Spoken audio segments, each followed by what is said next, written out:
talk the brass off of a doorknob. Sorry, I forgot to hit record on the on this, but that's fine. It'll just start at a different. The video will start at a different time. I'm more concerned about the audio since. Yeah, no, that's fine. I mostly dabble with that. My bad. If you were listening to the audio, you also probably heard the little lady say recording in progress. But that's the fun of this. For being wired, right? Yeah. I think the NSA had a little thing that came on and was like, "You're now being wiretapped." All right. Okay. Yeah. No, we're a 4-piece. We're 2 guitars, drums, and a bass. The classic lineup idea. Awesome. So, can you guys tell me about the band in general? Like when you guys kind of got started, how long you've been together, and things like that. So the band in general has been together for almost 2 years. It's weird because of COVID shit, like to think about like how long things have been, because it feels like we've been together for less than a year. But no, we've been a band since around November 2019. It originally started as kind of a way of getting me back into the swing of writing and performing, because I moved from Charlottesville, Virginia, where I was in a previous band called the Trust Circle, which is more of an emo group compared to what we write now. And I just was having trouble getting out of a rut, just being in a new place, and just was having an issue. Just getting creative. Found the right people, and we started writing things, and I used the concept of a Jimmy Buffett punk band as a crutch, or like a motivational thing of being like, all right, like I'm having an issue being super creative, like trying to like have like a open, a field to run in kind of thing. It's like I need to like consolidate and like make, give myself restrictions, and that ended up giving me enough where suddenly I had a bunch of creative juices flowing. And so we were doing things. Unfortunately, with our original drummer, we had a bit of personal issues where we had to move on without him during COVID.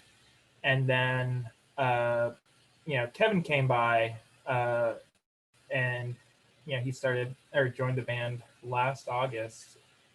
And that's when I feel like that's really when the ball really started rolling, because before then we had like a small demo that we recorded, and because of COVID nothing happened due to it. And then like our first show was scheduled for like March 23rd of 2020. So nothing happened. Kevin joined, and then we like quickly pushed out an album with them just when we had something present, which was super stressful.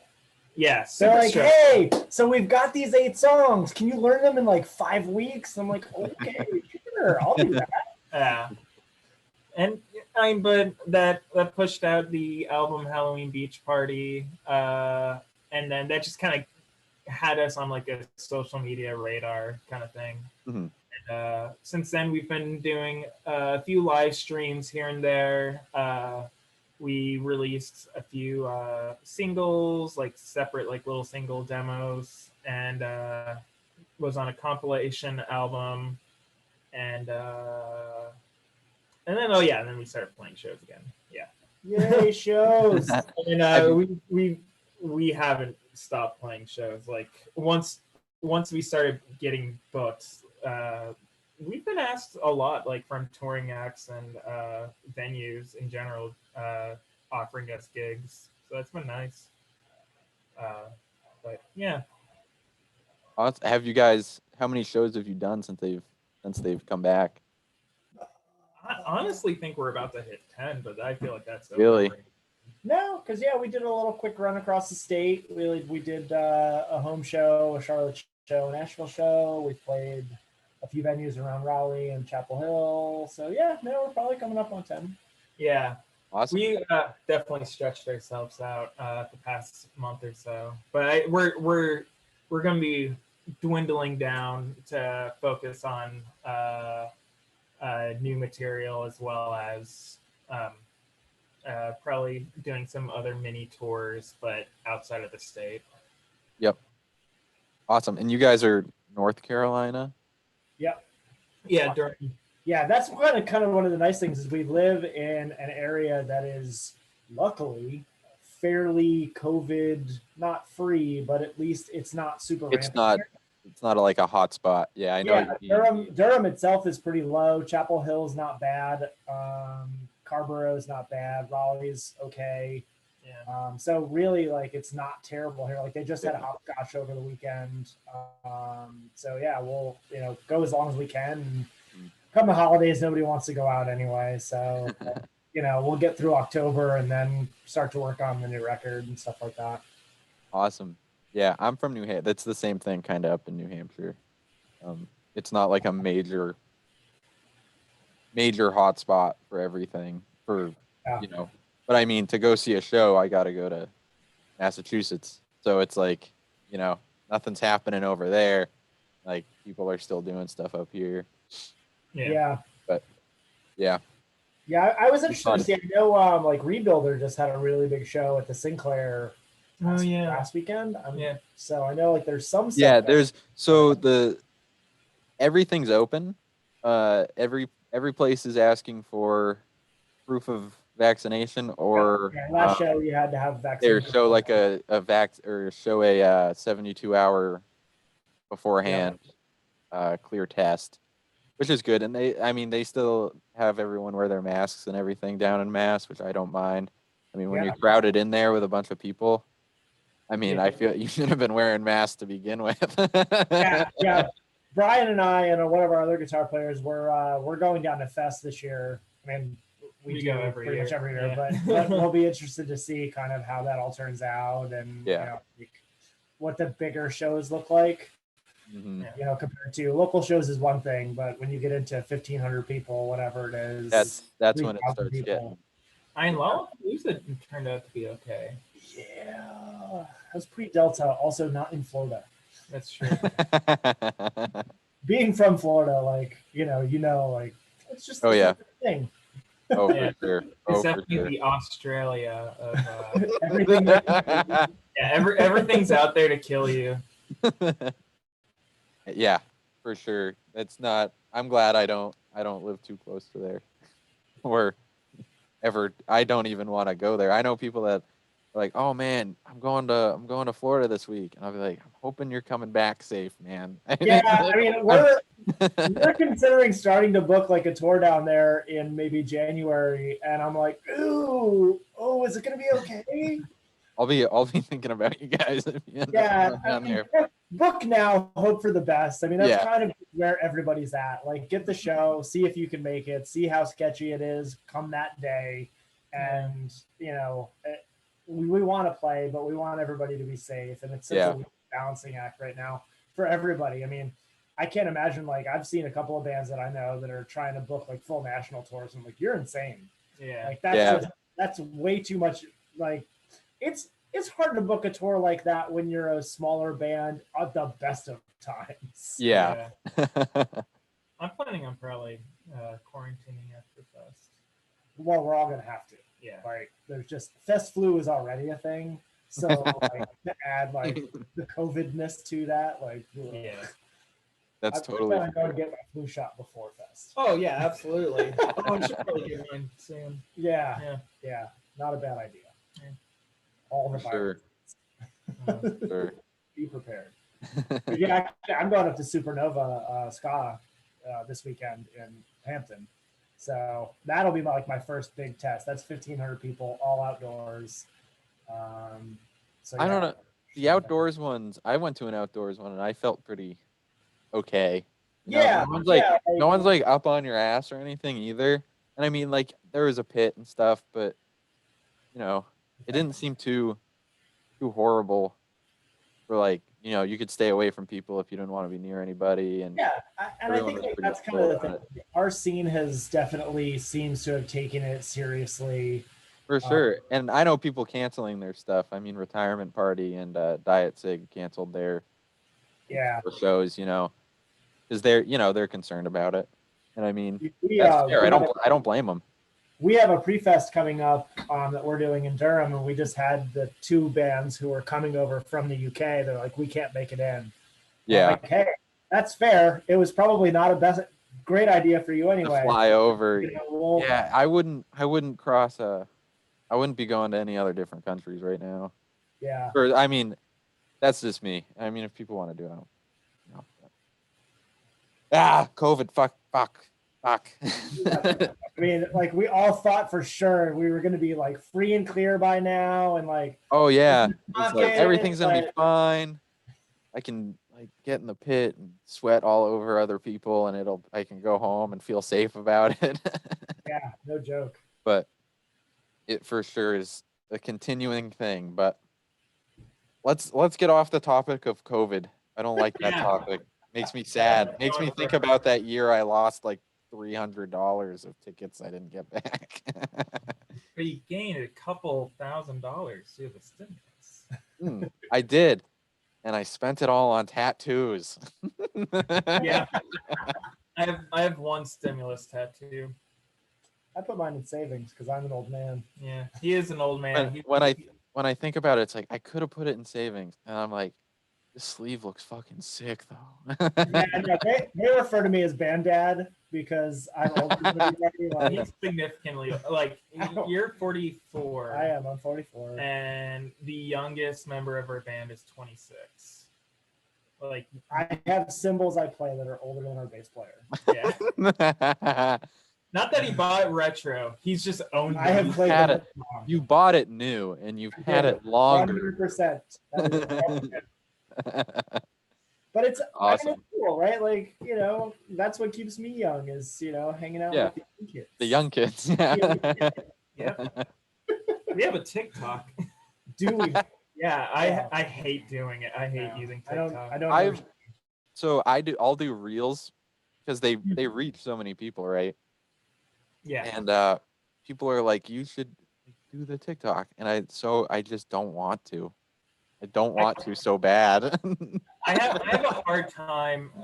Like it's something that this is definitely going to be old man yells at cloud moment of the show, but like I don't understand fully like the new kind of way of promoting your band, where it's like no longer is it important to actually like play shows. It's basically like social media presence, get yourself on a playlist, and that's all that matters. And I'm just like, okay. Like it's been a little bit of an adjustment trying to not fully rely on that, but like still come back to that, being like, all right, well, I need to have like some sort of like social media presence that's not just like, hey, listen to our music, but you have to have like content where it's like, oh, this is a funny thing we did. I mean, I'm way beyond that. Like I'm old enough to remember when you had to know the club owner or call them on the phone. Yeah, to book it. It wasn't even email. A phone call. Write a letter. Right. Your club owner. That did actually work. That I mean, in our favor though, because you know some people in Charlotte, and you're like, oh hey, it's me, and they're like, oh yeah, you want a show? Yeah, true. Oh yeah, I mean, if you have connections, you know what I mean. Yeah, I mean, if you played around a lot and you just know people, it's definitely easier because then you can use the social media to connect with real live adults that you know. Yeah, that have connections of their own, of their own. But it's being in a band and just pouring yourself out is just it's its own, like, you have to be built for it. Yeah. I don't mind whoring ourselves out a bit, but like it is one of the things I think is also with us is that like I don't find as important for us to have like a TikTok compared to like having a Facebook or having a bit more of a stronger like Instagram following, just because the 'Cause they're demo old. well, the demographic of people that would want to listen to punk music that is inspired by Jimmy Buffett definitely skews It's a older. pretty small Venn diagram. Yeah, it is definitely older millennial, younger Gen X. Yeah. Where like not many of them are going to be fully digging TikTok, but I don't know. It is definitely weird. Like I'm from like the early. Well, not it's hard to say the early days. I'm 30, but like like I'm used to like how it was like on MySpace. MySpace. Like that. Like Did you have a Friendster account too? I didn't have a Friendster account. I had a My Yearbook account. If you remember that. But yeah, I don't know. It is definitely harder, like especially with pop punk and like the newer trend of it, where it's heavily inspired by like kind of like how Machine Gun Kelly's music is currently, where it's like trap. Yeah, that's but kind of pop the punk. thing is like that. Like people have taken that pop punk moniker, which I'm fine with. Like, do whatever you want with it. Like, music is music. I don't really care. But what people who are in high school and even college now, when they think of pop punk, they think of that kind of trap inspired and like that side of it. And we are just more an old school like 90s version of pop punk. Yeah. But when I hear the young people and they're like, pop punk started with like Mess, and I'm like, please stop talking. That's that Mess. Oh, I love Mess. Cadillac. Like, there's a lot of those like early 2000 bands that I really like, but like think a little bit older. Like, at least get to the Descendants, you little bastards. Yeah. At least. The Riverdales, come on. I was just talking about them recently.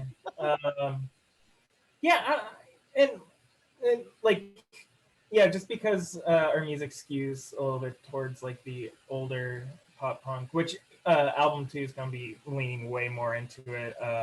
Definitely started listening to more like No Use for a Name and like Sicko and stuff like that. Like it is weird because then there's like people who are like, oh yeah, like we want bands on our like Spotify playlist of like new pop punk, and I'm like, oh, we're new, we're pop punk. No, like I've gotten so many emails of just being like, this is not what we're looking for, and I'm like, oh man. But I mean, it's kind of like when like emo and post hardcore like had that moment like where they live together, and they still do, but like there's kind of one is not the other. Yeah. Right, like but like they get kind of lumped together, even if they are slightly different. Yeah, it's all called screamo. Remember, Scrams is a whole other ball game. Yeah. Awesome. Yeah, I definitely like the older stuff way better. I don't like the newer. Like, I mean, I don't know. I'd much rather jump off a bridge than listen to Machine Gun Kelly's album. But that's just, I'm never gonna be the old guy who like tells people that it was better back in the day. Yeah. But, like, it's just different. Like, I have friends of mine who are like, nobody's making good like punk music these days. I'm just like, that's just because you're not looking. There's tons of great bands out. Mm-hmm. Just because like the ones that are popular aren't the thing you're looking for. Like, if you scratch that surface just a little bit, you find so Plastic many great Flamingos. I mean, you find us, but you find like so many great bands that are like that, like even some of the national touring acts that people just don't know about because they're not part of the scene. Yeah, for sure. Yeah, I don't give a fuck if you listen to it. I can't. It's hard. Just don't. We're not gonna have that argument. They're different. No. Yeah. No. Yeah. But kids always want to say that their stuff is better, and old people always want to say that their stuff is better. And I'm just like, well, music. It's subjective. It's fucking music. I don't know. I don't get it. I don't know how. I mean, I just went to last weekend. I went to a show. It was Mutter Mukter, which is he's a really, really great African guitar player. He does like psychedelic African blues, and it's like, that's just music. It's awesome. Is it the stuff you always want to listen to? No, but it's so sweet. Yeah, for sure. Awesome. Okay, so I was gonna ask you about your influences, but it sounds like it's Jimmy Buffett, but pop punk. From what I keep I hearing. feel like it's a little bit different. So like everyone comes from a slightly different place. I mean, Yeah. I come from a 10 years older than them, so like my reference is definitely a little older. So like Bad Religion and that kind of stuff. But I probably have maybe the slightly oddest because I do listen to a lot of Afro pop and stuff like that. It doesn't come into the music. No, seems, no. But you know, that's where like if I'm gonna go sit out on my porch and drink beer, I'm gonna throw on like Afro funk or Afro pop or the Weaker Thans. Oh, the Weaker Thans. You know, back in the day, like I never listened to the Weaker Thans until maybe like a few years ago when I moved around here, and so many people before were like, when I'd like show them my old band's music, they're like, "It sounds like the Weaker Thans," and I was like, I can see that. I was like, I've never. I was like, really? Okay. But then, yeah, once I started listening to them, I was like, holy fucking shit, this is like some good fucking music.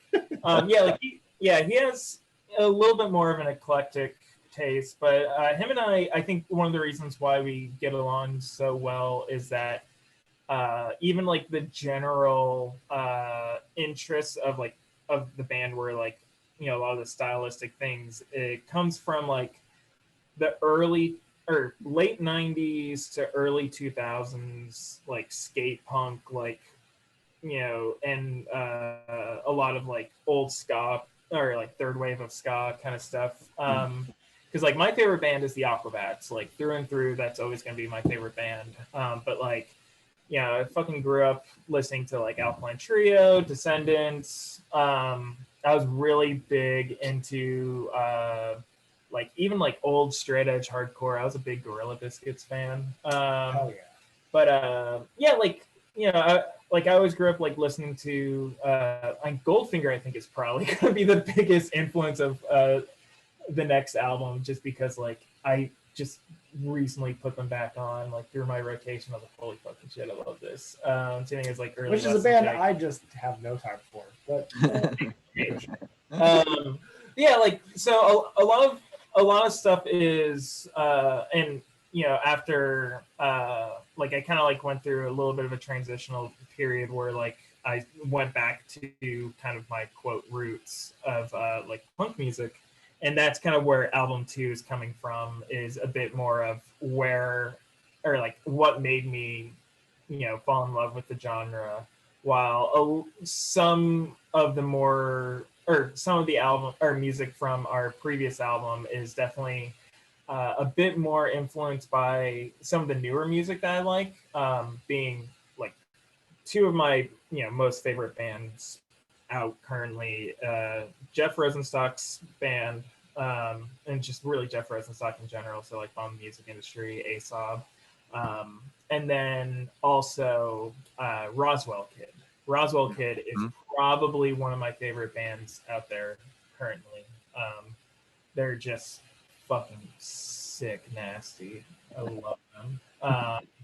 and then you have like our bass player who makes beats and has a hip hop side project. So I would say I think we're his side project. Good. okay, fair enough. Like he's a label. Like he has like a whole like cassette collection of his music that was produced by a label. Cassettes are not a thing. They are definitely a thing. I buy cassettes. I love buying cassettes. Sweet baby. I love it when bands make cassettes. And then our second guitarist, Elliot, he's definitely, I think Elliot's definitely the weirdest one, just in general. I mean, probably. He's way more like, he likes punk music and everything, and like, yeah, he's been in a lot of punk bands, but he definitely comes from more of like the hardcore-y, like he's Canadian, so of course he's weird. He is Canadian. But like he's in a band, a local band called Rumham, and they're much more of like almost like Every Time I Die plus like a cock rocky like punk version of, or just of It's Always Sunny in Philadelphia. Like they literally don't even have lyrics. He takes just straight up quotes from the show and makes them like work rhythmically to the songs that are already. Okay, that's interesting. That's something I'd like to hear. It's so dumb. They're fantastic. Yeah, like it's such a dumb idea. But it what worked. was the name? Rumham. Rumham. Yeah. Okay. Yeah. That reads. Make sure you get the one from Durham. There's one other band called Rumham that we can find. Okay. On Spotify. I'll make. They're like I'll one make of the other guys that's in that band is like in this crazy crack rock steady band, and they're just hilarious. Yeah. Awesome. Yeah, I'll definitely check out Rumham. That sounds fucking incredible. Just Always Sunny lyrics over basically like early thrash. Okay. like that early thrash when like thrash and punk were kind of like DRI and like a lot of that was kind of all the same thing. Like that's a lot of what they do. That sounds fucking awesome. That sounds sick. All right. Okay.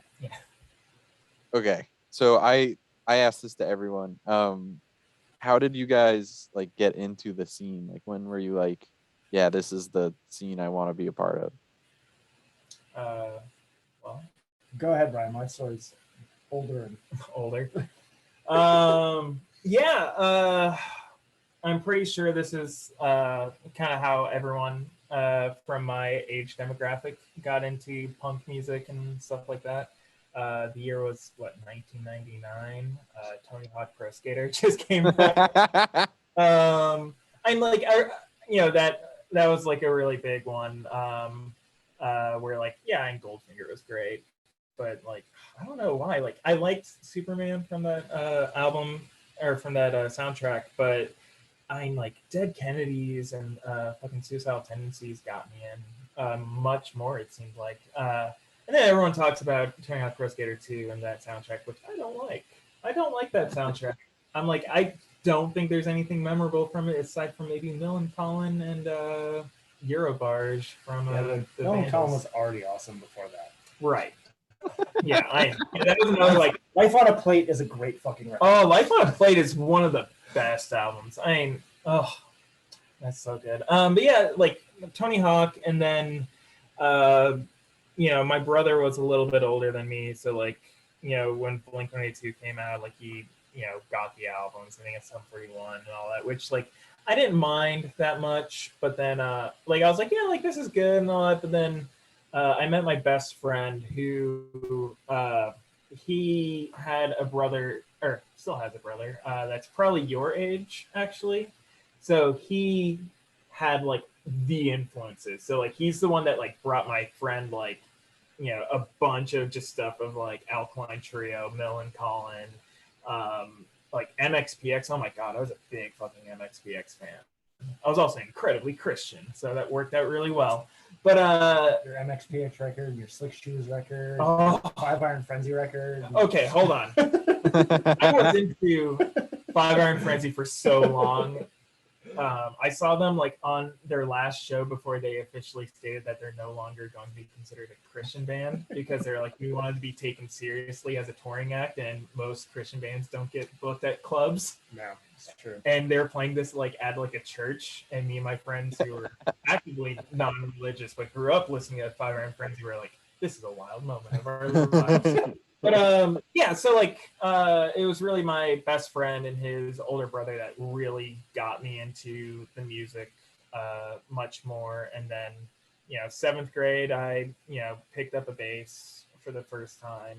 And then, I was like, oh, we'll start a band. And then that just kind of snowballed into me now. We're playing shows and stuff. Awesome. What about you, Kevin? I grew up in South Florida where I listened to nothing but death metal for a very long time. That Tampa Bay scene, death and all that stuff, like that was a huge part of my life when I was little. And then I heard Bad Religion's No Control, and I was like, fuck yes, this is what I need in my life. That record will always be my favorite record. God, I love that record. And like, I think when some friends and I had a very drug-addled teenage years, and I think I realized I needed to get out of that. So I bought my first drum kit for $50, and like me and the then bass player in my band, we decided we were going to start a band, and we did, and we recruited some crazy good players I mean, crazy good for like being 17. Yeah. Way better than we were, by which I mean they could play. Yeah.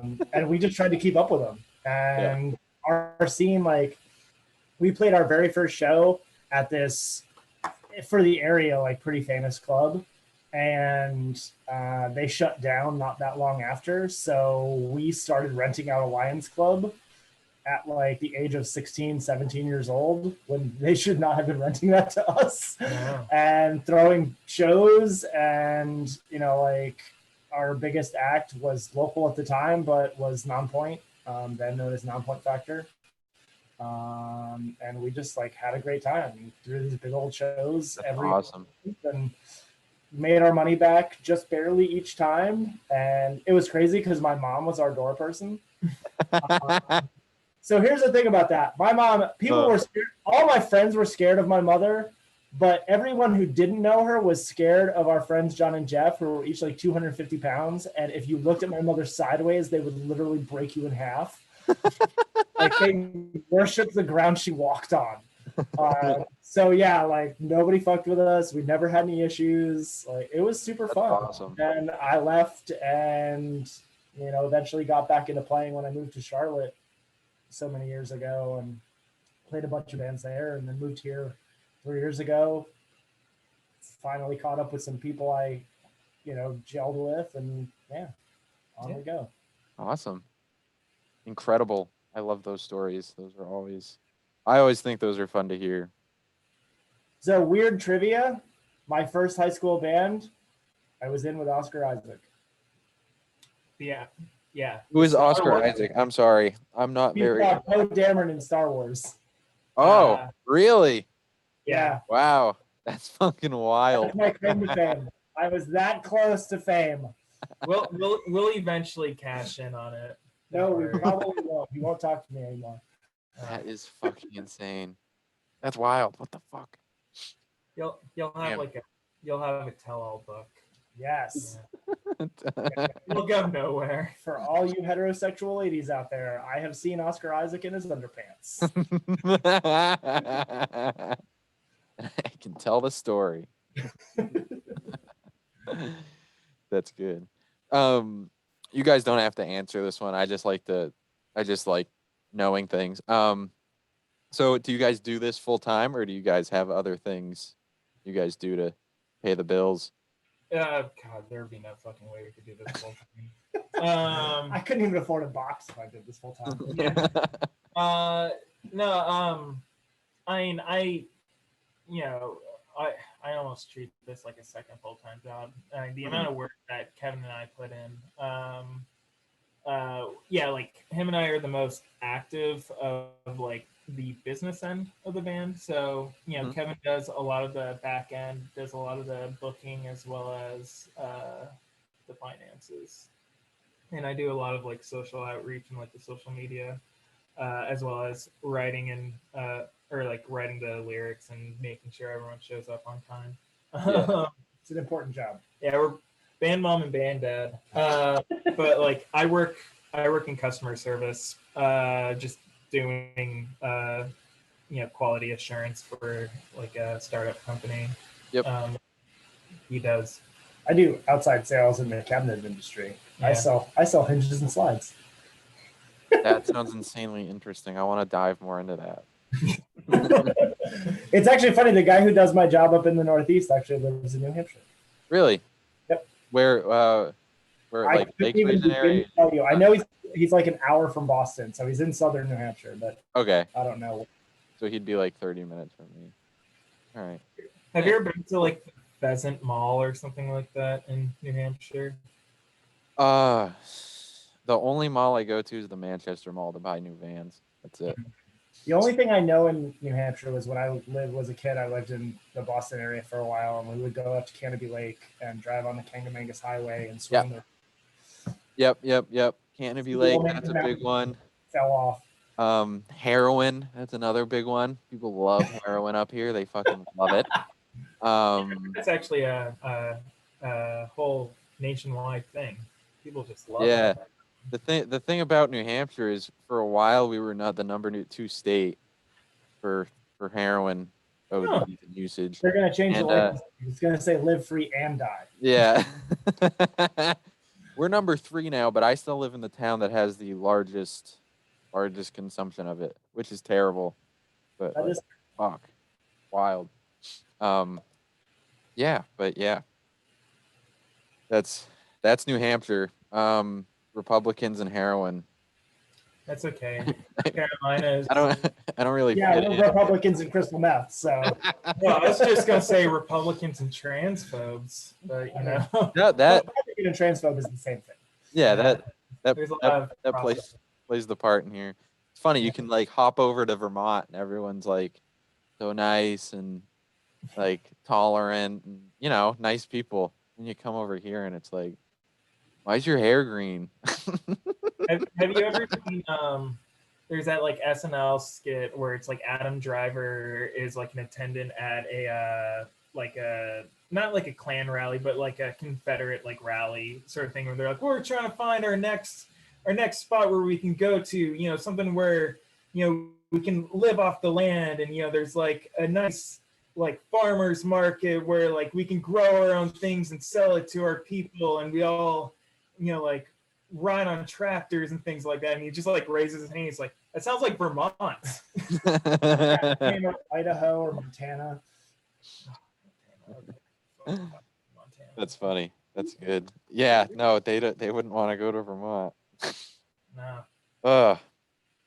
All right.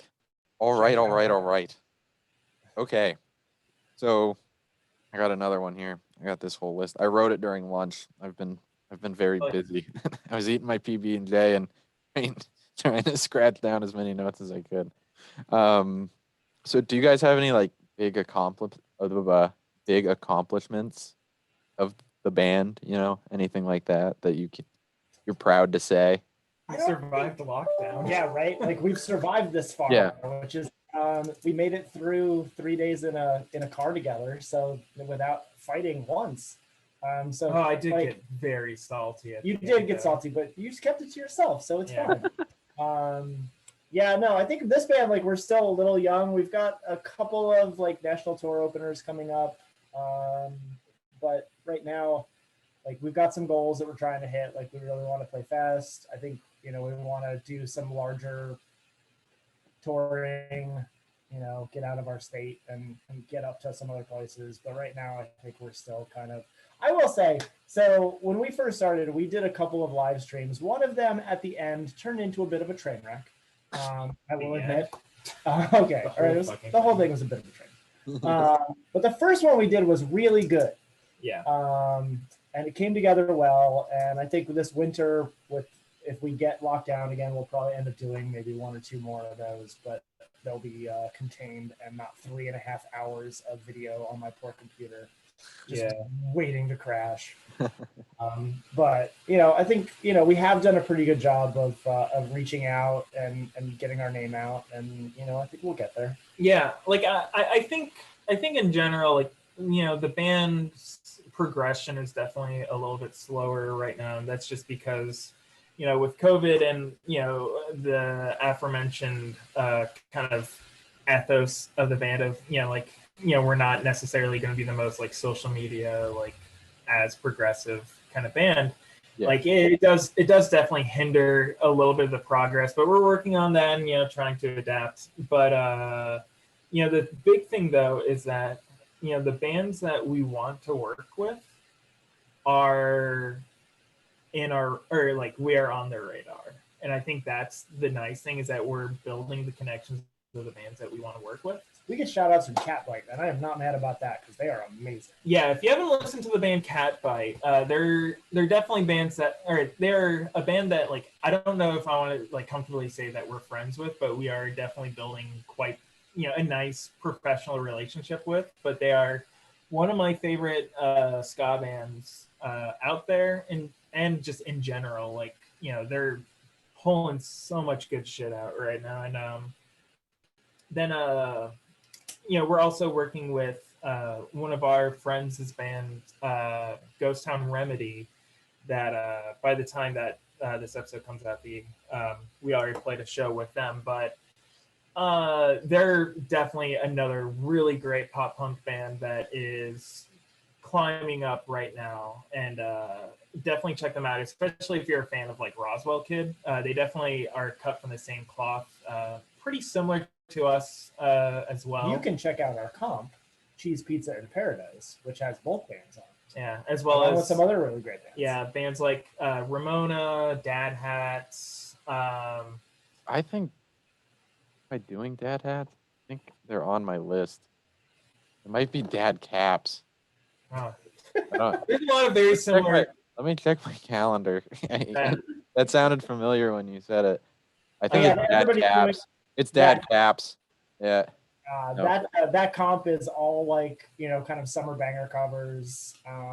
We've got a cover of Cheeseburger in Paradise. Ghost Town does Kokomo. Yeah, Ramona came in doing a Lens, Steal My Sunshine. Yeah, like, you know, we're working with the bands that we want to work with, which is great. Yeah. And you know, one of the accomplishments that, you know, might not mean much to Kevin, because he's kind of been around the park, been around the block, I guess is the proper phrase. But you know, we started selling merch, which is something that like I've never had in any of my other bands. Like we've never, you know, taken the time to actually like, you know, print merch, and we've actually sold a decent amount of merch. On Bandcamp? So yeah, on our Bandcamp. Bandcamp? Okay. Yeah. And I love merch. Yeah, I love making merch. I love having merch. Oh man, my entire my room at where I live, at my apartment, covered in just band t-shirts. I find that whenever I wash a band t-shirt, it gets small, so I wear it once, then I'll wash it. I'm terrible at laundry, and then I hang it up on my wall. And it's plastered all over the place. I got like 3 Mom Jean shirts, like just nice. covered. I will say one of the nice things about being in a band and having a day job is we could spread out for, like, we got all of our shirts are done by our canvas shirts, so they're super nice and soft and they don't shrink. Yeah, I really love them. Yeah, I like really high quality shirts, and I'm like, I gotta wear this thing too, or my wife does. And wants a soft shirt, so I've gotten shirts from like the front bottoms, and those still shrink, and like the graphics like end up getting all like fucked up. Yeah. But you know, spent like $30 on it. Like, fuck, man. You know, so I just hang them up. It's more decor for me. And I remember a conversation we had at one of our shows where, because we have like very soft shirts that we sell, and someone like felt it and they're like, oh, I don't know if my husband will wear this. This is too soft. And I was like, what? No such wrong. No. Yeah, I was like, excuse me. I mean, what you want a golden too soft? Like a box? Yeah. I think that's actually what the hell? That's crazy. It's too soft. Yeah, I think okay. Yeah, like aside from like merch, I mean, you know, I've seen screenshots from people that like they're on Tinder or something like that, where like, or like Spotify, where they like show like people where it's like, oh, you share like similar artists, and I've seen before where Plastic Flamingos is a similar artist, and I was like, oh, dope. That's cool. And that's honestly, awesome. Like 100 monthly listeners on Spotify, I'm not mad about it. Yeah, I mean, like it's not much, but you know, the fact that there's 100 and you know probably 75 of them are bots, I'm cool with that. You know, 117. That's what I saw today. Yeah. You got another 17 on there. I mean, I took a look at my analytics, and I only have 2 episodes up. It was like 30 downloads off those 2. I was almost ready to cry. I was so happy. You know what I mean? Like, you know, people are looking at it and stuff, and that's what counts. Right?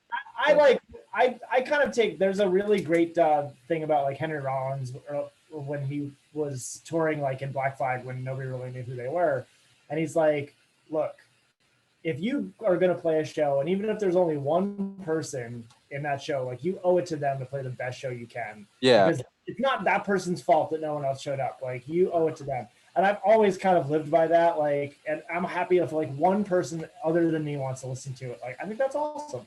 Yeah. And I think you know, the idea of like a Jimmy Buffett punk band, like I do see the shtick almost running its course. But I think eventually, and I think album 2 is definitely kind of already abandoning it, not fully, but it's getting a little bit more accessible, where it's not like, you know, everything's about the water or like, you know, hanging out at the beach, but you know, like there's a lot of still like stylistic lyrical themes where it's like, oh, like, you know, there's like talks about like, you know, being at the beach and whatnot, but it's less in your face, which I think is going to be a little bit more accessible for people. And that's not me being like, oh, I think it's now that I'm like back into the swing of writing and stuff that like I feel a bit more comfortable. We can set the fences out a little bit further. Yeah, like having a little bit of a longer leash to run on. But yeah, I think that's definitely going to help the band out a little bit more. It's making us seem less of a joke. I don't know. Maybe not. We do have a song about Pauly Shore. Fuck. Never mind. I take back everything. We're still not to be taken seriously. Shit. No, I don't want to be taken seriously, but I, you know.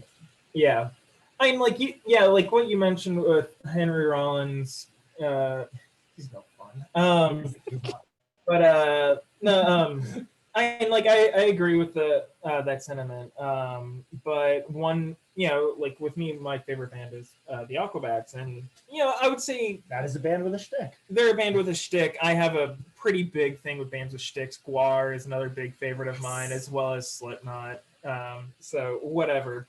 But one of the big things, though, that I take from, I guess I'll even include this with Gwar and the Aquabats, is that musically their performances when they're live, not that great. You know, like if Gwar used to be great. No, but like if you were to go, okay, if you were to listen to like a live video of Gwar performing, and you're like, oh, Odorous is just fucking gone. Oh yeah, you're like, that's what I mean. Like, okay, like if you're trying to go in there critically, like you're not watching the show, you're just listening to it. It's typically like, yeah, like it's sloppy a little bit. It's still a coherent performance, but you're there for the show. Oh yeah. And mean, that's like, Bouncing Souls are notorious for that. Like they're one of the worst live bands to see. Like they're terrible. I mean, they've gotten better again, but like they were for a while, like they were awful. But their shows are amazing. And yeah, that's kind of what I've always wanted to come in with. And like when I was in an emo band, I tried to take myself way too seriously, because it's like, oh, it's emo music. Like I can't be like fun. I have to be serious. Yeah. But yeah, like with this band, a little bit of the lighthearted lyrical content, I have the urge to be a little bit more theatrical with my like performing and stuff like that. And I would rather have people leave a show being like, this was fun, versus like, oh yeah, you performed really well, like this was like good music, but it'd be like, I had a fucking great time. Like, oh yeah, like I've definitely seen, I mean, even like I will say one of the best live bands is Minus the Bear. They're also one of the most boring bands to see live, because they're nailing it, but they're not talking to you, they're not like doing anything, they are just like, we're here to play every note exactly, and that is what you're gonna get. But that's all you're gonna get. Yeah. I'd much rather go to like a sloppy hardcore show where people are jumping off the stage and for sure fly kicking and having a great time than I would to see a band like try to recreate their album exactly. Yeah. Yeah, I feel that. Yeah, I like having fun at shows more than how well. Yeah, I think ska shows are always the most fun, because like you're just there to dance. Like you're there to have a good time, shake your ass, and drink a couple beers, and nobody's there to be mad. No one's though I do like to throw fists occasionally, but mostly I'm too old for that shit. Same. Awesome. Okay. All right, I got a few more things. You guys, okay. I'm sorry. There was a noise that was running in the background, and then it suddenly went off. But you guys are still hot All on right. the mic, so that was interesting. I got concerned. I was like, "Oh, did the mic? Did the mic shut off?" But okay. All right. I always ask these to pretty much everyone these last few questions because I just like knowing the usually good stories and good answers to these. So I hate asking this the way you ask it because I don't think guilty pleasure music is like an actual thing, and you like the Right. music you like. And I think a big reason I don't like asking it this way is because the music that I listen to is normally considered the guilty pleasure music of people. Um, but so like guilty pleasure music or really just music that doesn't fit what you normally listen to? Um, well, now that you set it up, I need to know what people are considering your guilty pleasures. Like mine? Yeah. Like a lot of I feel like a lot of people, especially around here, consider like pop punk, like Blink 182 stuff, Green Day. Like they don't listen to that after like a certain time period, or like emo music too. They'll stop listening to it after a certain time in their life, and then they're like, oh yeah, I remember listening to I don't listen to My Chemical Romance, but it's a good example. I remember listening to My Chemical Romance when I was like, oh, my alarm went off. Should have fucking shut that off. That went through too. Oh no, it didn't. It was muted. Okay, good. Scratch that. Nothing went off. Um, but anyways, like, oh yeah, I used to listen to My Chemical Romance music when I was like this age, and I'll listen to it sometimes as like a guilty pleasure, things like that. Um, but that's how I sometimes that's how I see it mostly with Um, the I would music say I a lot listen. of times, like most people, when they think of guilty pleasure, it is that thing from like their teenage years that they go Yeah. back to, not all the time, but like every once in a while to just like get that nostalgia hit. yeah. Mhm. I'll feel this one first. Go nuts. Because once you mentioned My Chemical Romance, I do want to mention something. So it's not necessarily the most like known thing, but like some people who start listening to My Chemical Romance, like they'll read the Wikipedia and find out that Gerard Way was inspired to starting the band after seeing the towers fall. So during 9/11. Yesterday, September 12th, I'm dating this recording, by the way, of saying this, but September 12th, I saw someone tweet, and I thought this was very to-death, like, without like going all too deep about like how my feelings are about September 11th. Let's just talk about September 11th for a second. Yeah, someone just like straight up tweeted, "It has been 20 years since Gerard Way was inspired to create the band My Chemical Romance, and I am so thankful." That's one of those weird takeaway things. I read that and I was like, "What the fuck?" That is like the most tone deaf thing to say. Like it's Twitter. That's what happens. I was just like, "Are you fucking kidding me?" That's But what you're anyways, tweeting right now. I've always liked My Chemical Romance. I don't feel guilty about that. Their first album is fucking phenomenal. I would say if there has to be like, I think the most quote guiltiest pleasure that I have, that I think it's only guilty because other people try to make me feel bad about it, is I unashamedly love Limp Bizkit. And I'm not talking about like that is how a true story. God damn it, we listened to so much Limp Bizkit. We were on tour the other day, a couple weeks ago. And I'm not talking about like how people are now getting into Limp Bizkit, where they're like, "Oh yeah, like Daddy Durst at Lollapalooza." No, I never stopped liking Limp Bizkit.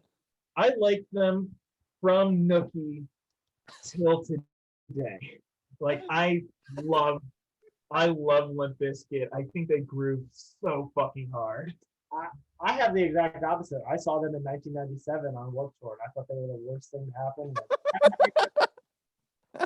But I will say, like, they are actually kind of fun these days. Like to go back and listen to those records. Yeah, Florida Trash, gotta recognize Florida Trash. That's right. You know what?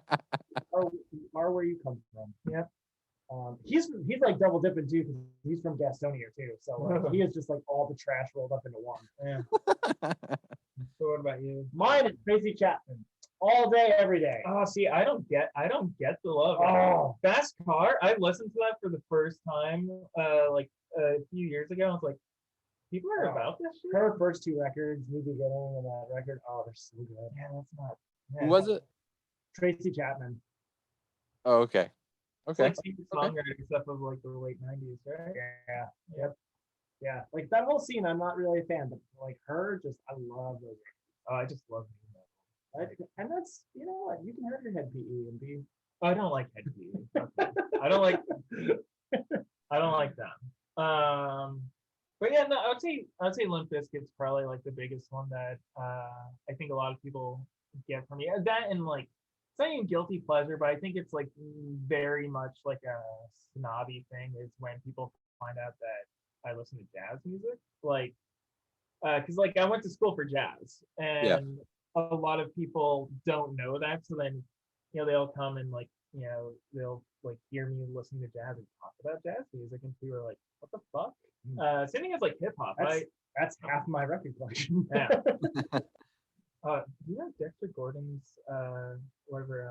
I don't know. It's like I gotta say, the other thing that I love that like a lot of people in our scene that would actually like, I think it's starting to come back around again, but like early Def Leppard, like from Hysteria. How is that coming back around I locally? don't know about locally, but like I think just like on the whole, like you listen to Pyromania and High and Dry, those are good records. I guess. I don't know. I never really liked like that. Like I wouldn't even consider them because you like, weren't alive. I wouldn't even consider them hair metal. You weren't They there, Yeah, they man. were like Journey. Yeah, well, I don't know if They were, Journey Journey yes. wasn't metal, but like Yeah. Journey, They were like pop definitely rock. like for what was it? Who was Europe, the band who did Final Europe. Countdown, and like that genre of metal. Like I was more into that than like the straight up hair metal, like Poison and Motley Crue. Although I will get down some Crue, but like the White Lion and like all of those bands like that, I can't fuck with. Awesome. Good picks. I haven't had anyone say anything crazy. I think Limp Bizkit's the craziest one I've had so far.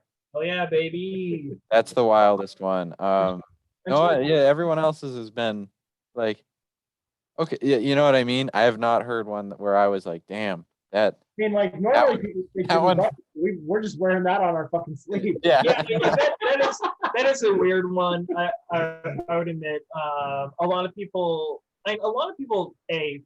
think either I'm like a huge Parrot head, which like I'm a Parrot head, but like I'm not like a diehard where like I know all of his songs. But like I have like a favorite album from him, which is Havana Daydreamin'. I think that's a delightful album.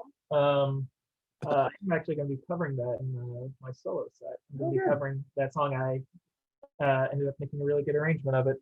But we can't figure out how to get a good arrangement of 5 o'clock somewhere. God, I would. Oh yeah. But yeah, like I like Jimmy Buffett. I think it's very laid back. I just like, I don't know, it's just comforting. But like so many people just hate the fuck out of him. I'm like, I don't understand why you hate him so much. On a musical aspect.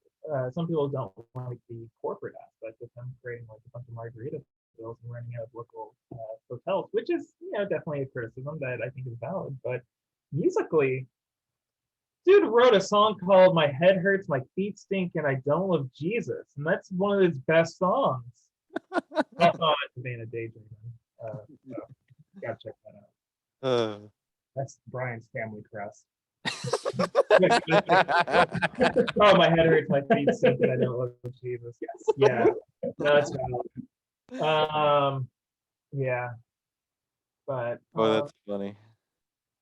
Yeah, I would have never expected me to get back into like, I never really got into Buffett like beforehand, but like that and like 90s country was something that I got really into recently.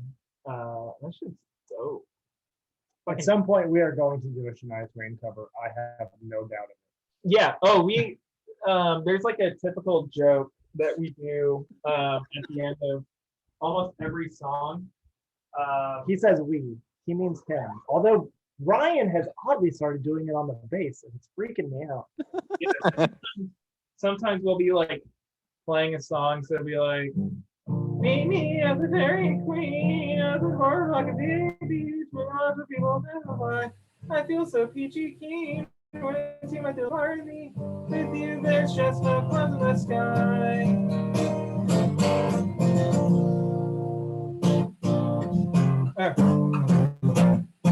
Let's go, girls. I always end a song like that. Yep. Almost all of them. Almost. You should just do all of them. We just got shtick on top of shtick. Yeah. You just got to commit to every single one. And never stop I'm having a good time. I don't really give a shit. All right. I got 3 more things. All right. We'll try to maybe make our answers a little bit more concise for this poor man. Yeah. Lightning round. No, it's us all good. These can provoke a story or could be just straight to the point. Well, one can be straight to the point, but the other will provoke some stories. So when I go to shows, I love the pit. That's like my favorite thing. I don't know why. It's just so fun. I love the pit, and I love being able to.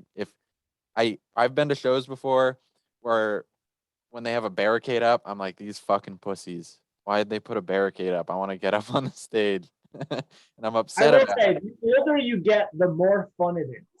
Because it gets weirder and weirder because you're punching younger and younger people. I'm pretty sure that kid's not even 18. Yeah. Oh, yeah. I'm always like, I'm enough to be your dad. Bam. Am I allowed to, like, is this like child abuse? Am I going to get arrested for this? So it's my all-time favorite thing to do. And this question sparked from, I was talking to the Patrick from Unsigned Pop Punk, and he had a story about walking through Warped Tour, and he wasn't paying attention, and the Misfits had just gotten on stage, and the pit had been opened, like big, huge pit, and he was just walking through the middle of it right when they started playing, and he got just smashed, and he had to like fight his way out to get to wherever he was going, and I just thought it was one of the funniest things. He also had another crazy funny story about another band that had everyone go and destroy some porta potties, and they didn't think they were going to do it, and they were like, go wreck those porta potties, and they go and destroy the porta potties. That sounds like less than Jake. LTJ would do that. They'd be like, start a circle pit and break the porta potties. But yeah, those are the funniest. One of the funniest stories I've heard. I was dying. But so I can really tell pit stories all night. So go ahead, bro.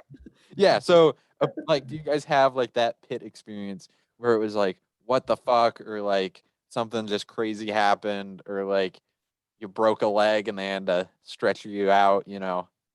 Yeah. I don't have. So I'm not someone who goes into the pit really at all. I've like done moshing a few times, but I get really uncomfortable being like in crowds. So I don't. I'm typically in the back or sitting down, which is fine. It's totally valid. So, but fun story though is so there's this music festival in Virginia Beach where I grew up, and it's called Lunatic Luau, and it was hosted by one of the local radio stations that plays like alternative rock. And it was like, I think like the guys were, oh my God, my dad would hate me if he was listening to this podcast for some reason. He was like, oh, I can't believe you can't remember the radio show hosts.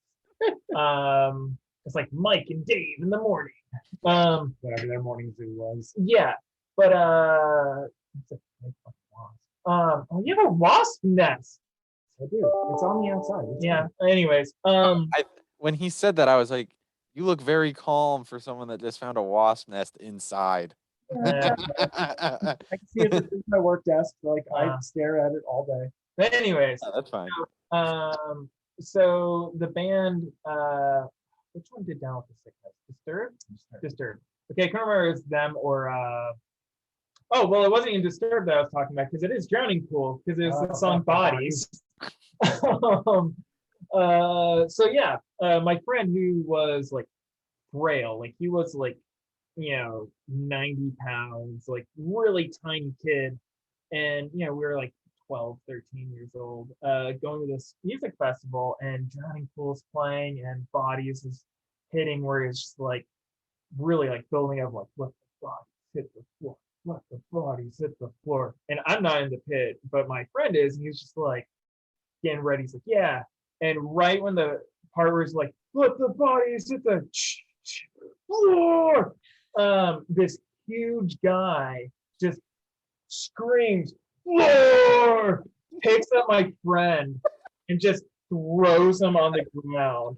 Just like fucking like DDT, just like fucking wrestle move. And yeah, my friend got the wind knocked out of him. Oh my god. But like that shit don't happen to me. I think the most like wild moment of my life is just going to the aquabats where like I asked someone, hey, are you doing okay? Because they like fell from being crowd surfed. And then like they thought I was saying I want to go up, and then they just like threw They me just picked you up. That's happened twice. Every time I've crowd surfed, I've never wanted to crowd surf. It was the Aquabats and Bomb the Music Industry. Both I've crowd surfed, and I was like, I'm so sorry, I didn't mean to do this. And now I look at like the security guards, like the bouncers, and they're like mad at me. I'm like, I'm so sorry, this wasn't planned. I've never, so those shows where you get sent up to the bouncers, I've never crowd surfed at one of those because I don't want to like get lifted up. But I've like crowd surfed jumping off the stage, and I think I've done it successfully like 3 times, and the other like 5 or 6 times it's just been me hitting the ground. No one gets you. Yeah. I will say, like, I grew up in South Florida, and like the scene there is very, very violent. And this is gonna sound insane, but Yeah. I think the most violent show I've ever been to was literally the Violent Femmes. It was bananas. Like, What's in the name?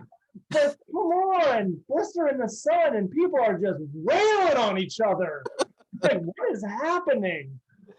Oh, I mean, I will fucking throw down during kiss off. Just take one. That's how it was. Like when they got to the end of that, like it was just like arms flailing and. But yeah, no, I've definitely like seen some like really messed up shit in pits. Like I saw Bad Religion with Ep.4 and Wax, I think. Oh fuck! I would love that show. We saw a Nazi just get his ass beat every which way from Sunday, because where I lived in, like we were just north of Fort Lauderdale. Yeah. There's this big club there, that was called the Edge when we were growing up, and it was 3 stories. So there was like a pit, and then like a half story, and then a third story. So it was like the floor and like a mezzanine. Yeah, like a mezzanine, and then a full balcony. And then a balcony. So like, was it the size of like a music hall? Yeah, I mean it was 1,000 seats, 1,000 people was generally, and I saw Warped Tour one year. It was like the first year of Warped Tour was supposed to be at a big outdoor venue, as Warped Tour is. Yeah. But a hurricane blew that venue away, so they had it at this club, and it was the first year. So by the time Quicksand went on as the headliner, I'm pretty sure all 5,000 people were inside this place. Damn. And that was also bonkers. Yeah. I mean, because that was their first record, I think, and it was just that slower, heavier, like the whole room was just like moving together. Yeah. That always makes me nauseous. Oh, it was awesome. That's like how it was with Bomb the Music. That was also another weird one. Was at that same show, Sublime was supposed to play, but their drummer had gotten arrested the night before in Orlando. So like they just came. So Brad and their bass player just came out and did Acoustics Descendants covers while they broke it down and set up for L7. Probably better. That's so funny. It probably was better. Like live in 19. Yeah, so I've got like I could literally like I've been to so many shows and just like many weird pits and been in the shit. You've seen. Yeah. You did your time. my first experience in a pit was Danzig on I think the Danzig Lucifuge tour, the second album. So yeah, so that was also that was pretty violent. Yeah. Ooh, Tool and Failure Together was also a very violent show. That was like the Tool's first big national tour. That was like 93 or 94. I haven't been in anything like violent where people like some guy got in a fight with someone at like a Sum 41 show. That's as No, far as one it to got. everything like that was just expected. Like you were gonna get Yeah. beat up somehow. I think the only time I ever really crowd surfed outside of like the really small hardcore shows where like you can't get dropped because there's no room for anywhere to go. Yeah. Was, If they're not holding you up, you're just on top of them. right. Yeah. That's basically that the way that was. Like, I went to Lollapalooza when the Beastie Boys were on it in like '95, I think, and I got crowd surfed to the pit and got dropped in my head into the middle of the pit and had to very quickly scramble up and not get pummeled. Yeah. I mean, when I was in high school, I was 6'2" and 135 pounds. Like the wind blew sideways and I was And you went with it, yeah. Damn. Jesus. Whew. Yeah, that. Oh, Now I've got some bulk to throw around. I got the years on me and some weight on me. That helps for sure.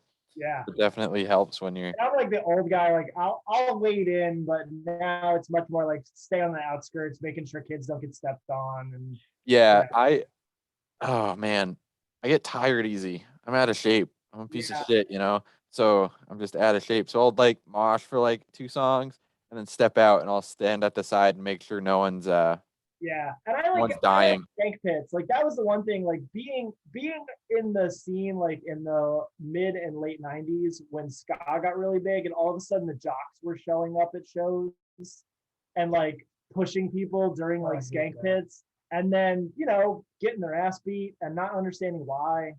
Yeah, that still happens. My God. Oh yeah, they get an elbow in the face and they start getting all mad about it. And then you get another elbow in the face, and then they run away. It's fine. It's only when you go see Real Big Fish. Like my God, that's the only reason why I refuse to go see Real Big Fish now. Is I just can't stand like the people that show because it's always like the jocks. They're like, oh yeah, beer, and it's the jocks from when I was in high school. Yeah. Grown ass 40-year-old men still like they're out for the one night that they're allowed out that month, and they're pounding Miller Lite like it's going out of style, and they just want to like push people around. And I am the antidote to that. I am the other side of that. I am the 40-year-old guy who's crushing Miller Lite and ready to throw down with one of those guys. Guy that's always crushing Miller Lite and always going out. I'm allowed out all, No, yeah. I know what you mean. I don't have kids. I mean, like that's how I am with going to emo shows. Though, like fucking, I saw Census Fail 2 years ago, and it was one of those things, kind of like what you were mentioning, Garrett, where it's like, oh yeah, these people are like, oh yeah, like I'll listen to them sometimes, but like this is what I used to like, back in the day, and it's like going up, and it's like you can see like the stark contrast of people that moved on, and then like the people that are like, oh yeah, I remember really liking them. They're still a band, and then it's just like me still being like wearing jorts and just like tattoos. Yeah. Then they're just like in khakis, like just finished like going like working at the bank, and I'm like, That's one thing that's so funny. Because it's you can tell because there's the guys that show up dressed, they're dressed like that and like they just got off work, or they just don't dress like they used to dress when they were 16. And then there's the people that still listen to the band and stuff that still dress like they dressed when they were 16. it really makes me feel like I've gone through some like stage of arrested development. That's just being in a band. Like if you continue to be I in a think band, that's like, really that's what just it is. part of it. It is part of your life. Yeah, I think once you decide to be a musician, you're basically fucked. You're never gonna look like a serious adult. No. I'm just so glad. Pop punk. Yeah. My job doesn't have me client facing, so I can just dye my hair and get as many tattoos as I want. I'm management and client facing. Hey, what do your knuckle tattoos say? Okay, I do have FTW tattoos across my knuckles. Yeah. Really? Yeah. For the win. Yeah, that's what that is. That's good. That's so good. That brings me right into the next question of tattoos. And you guys don't have to answer if you don't want to. I know some people don't like talking about them, but do you have like tattoos you want to like show off, or just like a weird story about one? Or I have FTW across my knuckles. I have an anarchy sign on my that's mostly faded out, but on my arm.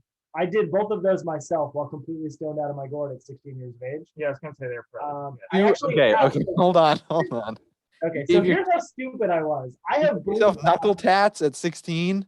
Yeah, so God I have damn. blue dots all over my body because I was testing where it hurt most, not thinking I shouldn't do that before I put the fucking ink on the needle. Yeah. So I've just got like these blue freckles like all over my body. I've got like a little like grumpy face on my calf that I did, and yeah, no. So Have you ever gotten a professional tattoo? no, God no. So yeah, so My there's God. FTW. Oh, okay. Yeah, the man's married, by the way. 21 years. Yeah, we need to get you like a professional I tattoo. mean, I'll get there. You want to get a eventually. Plastic I am Flamingos tattoo? deathly afraid of needles. I actually am Really? very to get that the Tottenham Oh yeah, Hotspur version of our logo. yeah. I'm getting a flamingo tattoo someday. I've got a few tattoos. I've got 5. Here, I'll stand up. So I got video camera because aside from being a musician, I'm really into movies. That's probably actually what I like more. I have Totoro on the back. Love back that of one. my arm. I'm going by order of when I've gotten them. I've got a QP on my leg. I got this flower. This one is actually the most meaningful one. This is a design that my partner really wanted so bad. Like this is her like dream tattoo, and she had it scheduled to be done, but then she unfortunately passed away back in May. So I went and got it for her. And then lastly, I actually got this on last Thursday. I have the Addams Family Mansion tattooed right above my knee. Very cool. So that's what I got. And then, oh yeah, let's get fast tattoos this year. I'm getting a fast tattoo. Yeah, come on, Good for you. come with me. We're already gonna be down in Florida. Why not? Those are the best ones. I mean, I have this shitty dagger from Bike Week in Laconia. It's the worst thing. No, it's not the worst thing I have because I have one that's misspelled. But Is it this shitty? one's Hold on, Shitty Daggers. Is that a band name? Because if not, that's a great band name. that is a good one. Keep that Right. in mind, Garrett. So do you have like an Eagle Scout tattoo? Is that what that is? Yep, I'm an Eagle Scout, so I have yeah, the Fleur de Lis with my troop number in the middle of it, which is 68. Damn. When I got it, I was like, thank One God shot. it's not 88. Yeah, that would have been bad. That would have been real bad, and I would not have gotten the troop number. And yes, I'm one number off of the nice number. Yeah, that one's cool.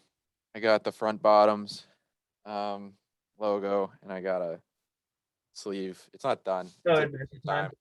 Yeah, it's. So I got my elbow done like a month ago, and it was the worst thing I've ever felt.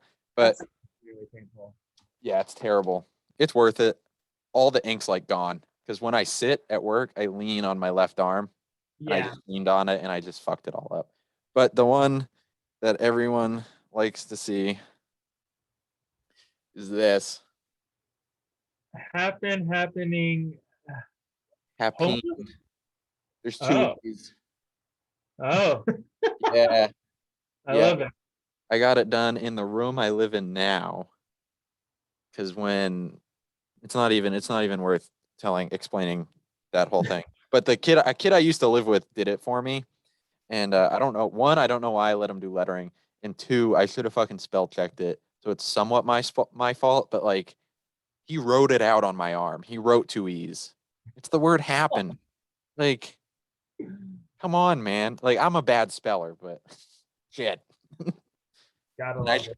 I show people and they're like, oh my God, what are you gonna do? And I'm like, I don't know, keep it. And they get all concerned that I'm not concerned about it. I just think I it's mean, so you funny. should get the no regrets put under it. Oh Yeah. yeah. I'll reserve this whole section for just fucked up shit. Like Just no regrets. I will say, I had a friend of mine in high school who got his tattoo done at a mobile tattoo studio. So, we were underage, clearly. hey, Post Malone does the same. But it's probably the same guy. So one of the things I remember from like sitting there while his tattoo was getting done was looking at this guy's cover-up tattoos. And I don't remember what it was covering up, but my favorite thing was the cover-up tattoo was on this guy's forehead, and it was a middle finger on little feet walking through a desert. That was the cover up. That was the cover-up. And you're like, what the fuck? And I wish I could remember what it was covering up. Like, God, I hope it was like Nazi shit or something. Like, because if that was what was the cover-up, like, fuck, what was under that? Yeah. That's on display for everyone to see. Yeah, I mean, it was Don't, like, if I had to, I could cover everything I have. If I really had to. But like once you do like anything above like halfway the neck and the face, in your hands you could cover something like that up. Yeah, I said this at work a lot, like just like covering my fingers. I don't think anybody's ever noticed it, but yeah. I'm pretty sure if they ask what FTW means, you can say free the world. No, be honest with them. Free Tibet. No. Free Tibetan women. Okay, sure. No. anything but what it means. Yeah. No, my customers are they know who I am. All right. I love tattoos. They hurt and they suck. I didn't get to, damn it. See, I start talking and I forget. The last few people I asked, I always, like, it's clear that I have tattoos, right? And whenever I ask them, I always ask, so do they hurt? And then they kind of, but watch that one. My recent one didn't hurt at all. Like, it was on the thigh? Yeah, the thigh. Thigh, right? Yeah. Yeah, out of all of them, that one hasn't hurt at all. And like, even like healing, like I've done it less than a week ago, and like it doesn't feel raw or anything like that. Huh. Yeah. Yeah. A lot of meat right there. Not as bad. Be slapping it, but I just slapped. You slapped.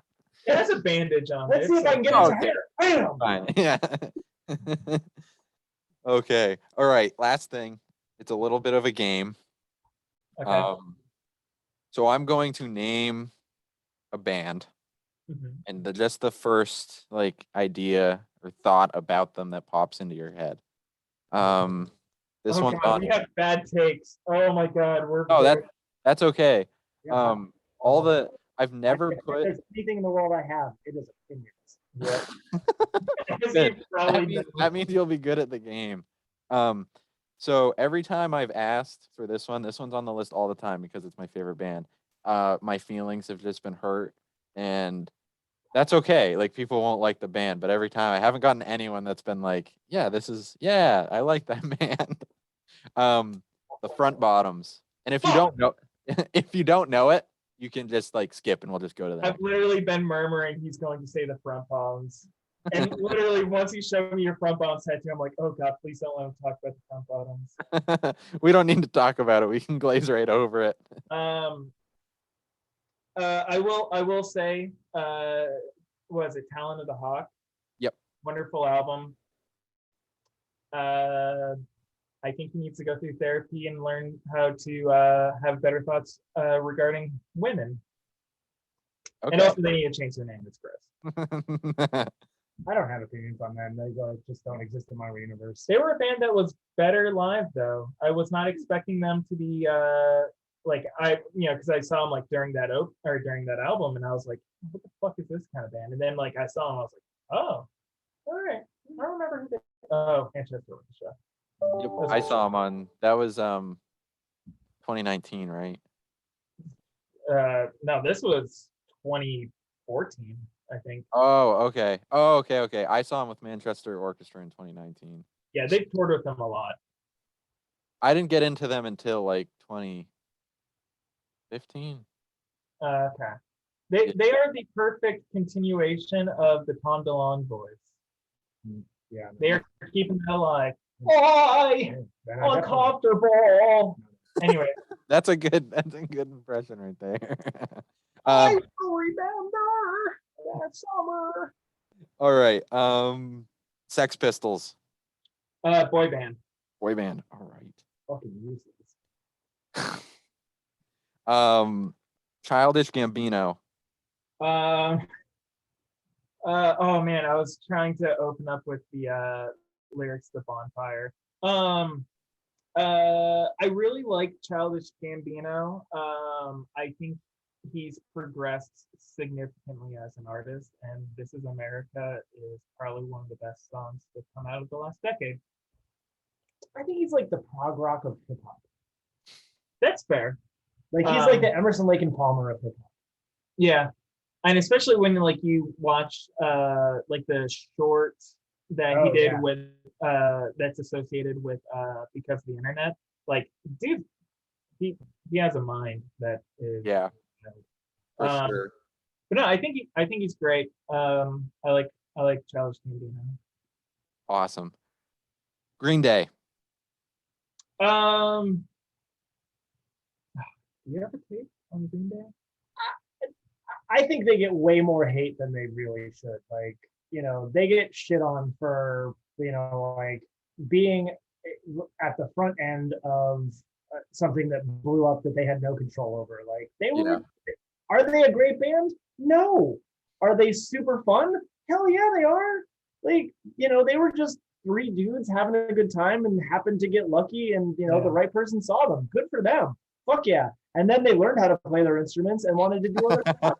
So awesome. Like, like good for them. I think my take is a little bit spicier. The rock opera I could have done without though, I'm not gonna lie. Yeah, I was gonna say that was a little self-indulgent. What to me, I really like Green Day, and I know it sounds like a douche thing. Anything post like Nimrod, I guess technically Shenanigans, I don't give a fuck about. Like, I did not like, even as a kid, once American Idiot came out, I was like, what the fuck is this? Like, I've never liked American Idiot. In general, I don't like concept albums. And that's all they like did for a while. Yeah. And then like Uno Dos Tre and like whatever that fucking album that came out like last year or 2 years ago, where they're like, there's no auto tune, these weren't written by Swedish producers, and I'm just like, fuck off, this isn't even good news. But no, Coming Clean off of Dookie is one of my favorite songs, and I think who did that? Rob Cavallo? Like, wonderful fucking mixing. Like, that shit was good. I did like a whole thesis paper on that album. Yeah, no, they're good, and I think unfortunately with how Gilman is with their rules, where they're like, oh well, you're not allowed to play because you're all part of a major label now. I think that is very wrong, because they definitely kick a lot of ass. Fucking Warning. Oh, Warning's a good album. I love Warning. Anyways, that's my take. Awesome. All right. Halfway through. Hot Mulligan. I don't know who that is. Nope. No Okay. idea. Going right over it. Misfits. Oh, fuck. I love Glenn Danzig Misfits, and he's a terrible person, and Jerry Only is a piece of fucking garbage. Michael Graves can kiss my ass, but fuck, Walk Among Us is a great goddamn record. Yeah, like that's one of the first punk albums I had. It's they're so problematic in so many ways, but that record is so good. Also, I mean, the lyrics aren't even like it's trashy. It's not well played, but it's like, if you're 15 and just mad at the world, it's such a good record. You know what's very impressive is that Danzig had like no vocal training and able to fucking pull off like a goddamn Elvis impression. Yes, until he actually tried to pull off an Elvis impression last year, and that was a train wreck. Yeah.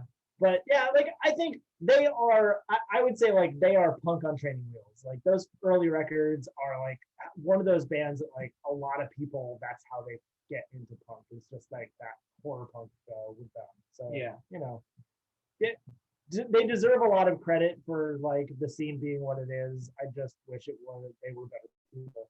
Yeah. I met Doyle von Frankenstein, Yeah. whatever, in an elevator in New Jersey once. That seems spot on. It Actually. was at a horror convention, so he was like a guest. He did not talk to me. He just kind of gave me a death He stare. probably walked there. Yeah, he walked among us. Yeah, no, I like Misfits. Obviously Michael Graves is a piece of shit. But and I'm not like defending his music at all, but I remember finding out that he's a piece of shit. I was like, I didn't find anything wrong with Famous Monsters. I really liked that album. But no, I think Misfits are, they're totally a fine band. Not my favorite, not my least favorite. Yeah. Awesome.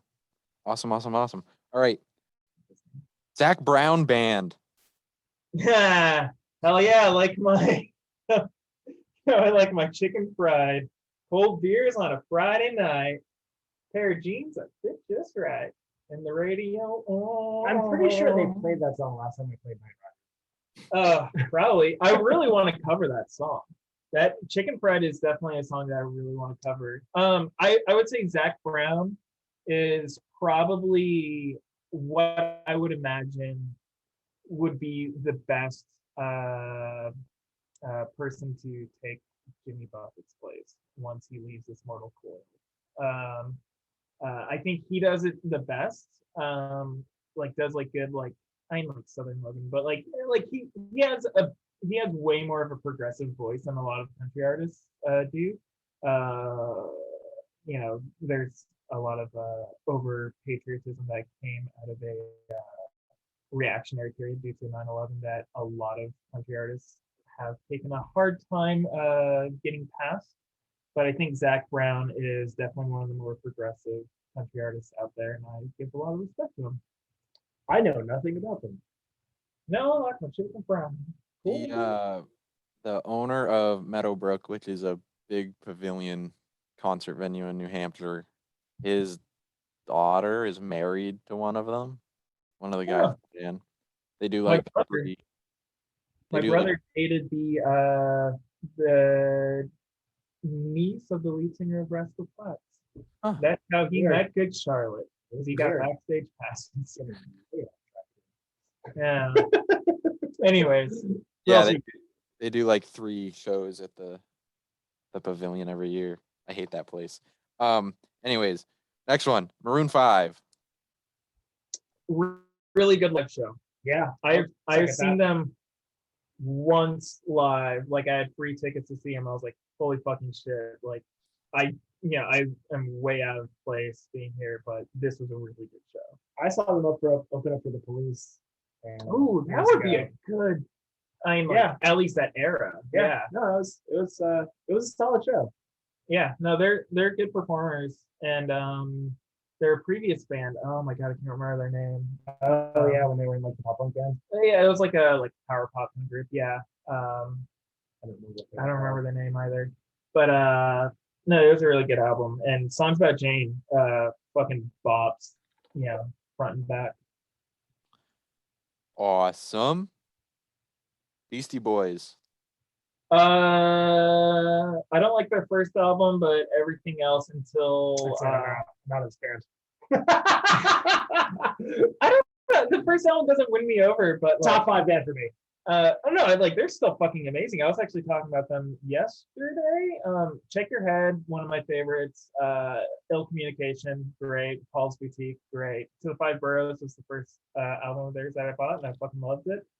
The Mix Up is a good experimental kind of album. Hot Sauce Committee Part 2, they're not that great, but it sucks that that's the last album that we got. It does. I actually just bought Agiolio on vinyl for Record Store Day because they re-released that, and that's a record I've been looking for forever. Their all instrumental record is really really good. Yeah. Now they got another one. Oh, they got another one from the Outway or something like that. Yeah.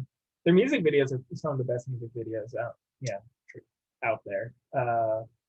Yeah, that's my thoughts on them. Yeah, I love I'm a Mike. Awesome. I mean, I don't know that I have a favorite. I just don't. It's weird for like it seems like a lot of people don't like. But I do like the DJ Hurricane years, like Yeah, Check Your Head. And, yeah, pre JMJ. yeah. Awesome. All right. Last one, make it count. Beach Boys. Fuck Mike Love. Yeah. He's a fucking piece of shit. I actually saw Brian. We saw him like 5 years ago. Yeah, Brian Wilson is a fucking genius, and I think him and Britney Spears, I think, have a lot of things in common regarding like mental health and especially how their family treated them. That I think there needs to be, because there's a lot of things with Britney Spears and like a lot of newfound respect a lot of people have due to, the less stigma of mental health that, is kind of coming around.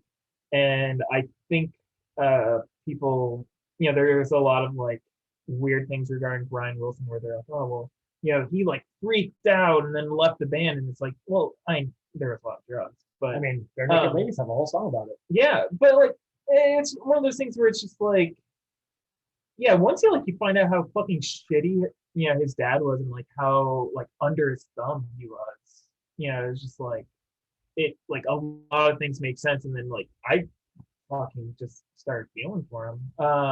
The fact that he could fully orchestrate those records in his head and didn't need the rest of the band is fucking amazing. Yeah, he's a fucking genius.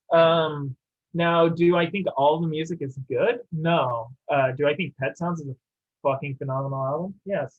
A lot of people say that's Hot take. You know what? Wait, Pet Sounds is a good record. Yeah. I'm not afraid to say it. No, a lot of people say that they hate the album cover, and I'm like, I fucking love that album cover. That I'm just feeding goats. Yeah. I think it's great. Pet Sounds is great. I really like the Beach Boys. Mike Love is a piece of shit though, and John Stamos being in the band is always funny to me. I mean, like they're gonna end up one of those bands that just lives on forever, and it's like not the original members anymore. Yeah, like the Baja Men. I was thinking more like like Chairman of the Board. Are there any of them left? Well, fuck do I know? But I know for a fact not all the original members of Baja Men are still in. I mean, like the Wailers continue to play, and I think there's one of them left at this point. Wu-Tang, there's rotating members. I'm trying to have a serious conversation. Yes, a serious answer. You know how many members of Wu-Tang there are? Several, at least 4. At least 4. All right. Okay. Well, this was great. This was almost. This was so fun. I love it. Good luck editing this.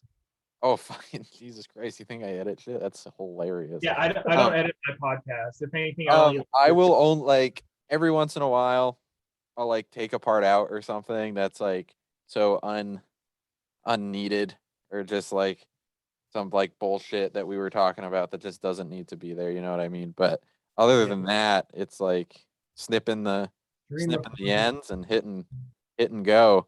But yeah, I loaded up all raw. That's how I like to do it. And all of a sudden, we're going to come all the way around. We're going to have some Wu-Tang. Yeah. Baby, I like it raw. Yeah, but I want to like thank you guys. I really appreciate it. It's just amazing. We are happy when anyone takes interest in our band. Yeah, I say this every fucking time. It's just insane. Like when I started just reaching out to people, just the amount of people that answered me. It's fucked up. I didn't think everyone was going to be that nice. You'll find out that a lot of musicians are very vain, as it happens. I love being interviewed. The ability to talk about myself is just so refreshing. Like, I can't do it. I had someone reschedule on last Saturday. Yeah, I saw your post about that. Yeah, And I made a post. I was like, if anyone wants to like jump in now, like just hit me up. I don't care. And I didn't think anyone was gonna do it because it's so last minute and it's like a time commitment. And I sat here and tried to talk about myself for at least 30 minutes, and I couldn't do it. Yeah, I can't do it unless someone is like asking me So questions. yeah, someone's got to ask me something, and even then, I don't think I could do more than an hour. I'd run out of shit to say. Oh yeah, absolutely. They'd be like, "You need to say more." And I'm like, "There's nothing left to say. I'm just fucking. I don't know. I I smoke weed and listen to music all day. What do you want from me?" That's all there is. I just need like a one-word prompt and I'm off. Yeah. That's good though. That's what I look What for. do you think about tea sticks? Oh, no, let's talk about it. No, God, no. Don't even fucking bring up baloney with this guy. It's the worst. Anyways, yeah, no. Yeah, thank you so much. Great. I'm gonna play this song again and then hit the stop recording button. I'm gonna end this one like I do every single one. This was the Emo Van, and maybe one day we'll actually be doing it out of a van. Thank you guys. Thank you. Thank you.